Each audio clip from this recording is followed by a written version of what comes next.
Nasa Parañaque. Parañaque. Gaano na po kayo katagal na namamanatag?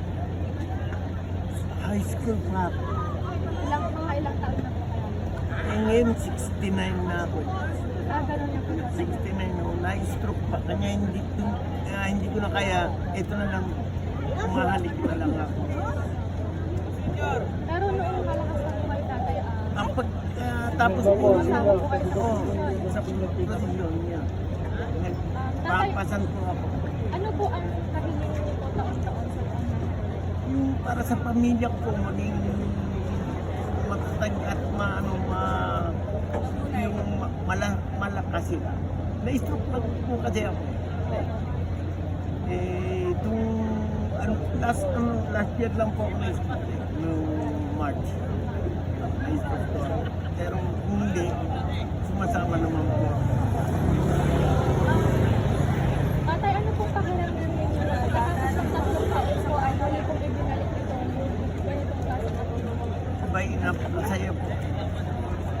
Yan po ang talagang minimithi na mga sana wag nilang hangad naman ng ang kahilingan ng mga tao. Yan. Masaya po para sa amin namamanata ang naglabas siya. Yan. Po sa amin yun. Malaking tulong siya.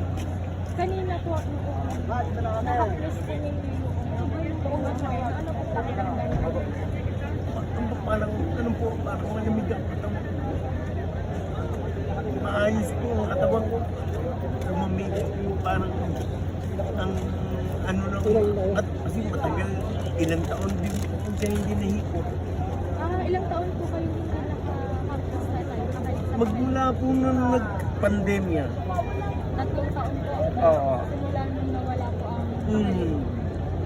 Siyempre, natatakot din po kami noon. Pero ngayon, awa ng Diyos, napayagan na makahipo sa kanya kahit na tinulungan ako ng mga volunteer ng mga ihos. Yan. Maganda po ang nila, ang adhikain nila na mapayapa. Salamat po. Salamat po.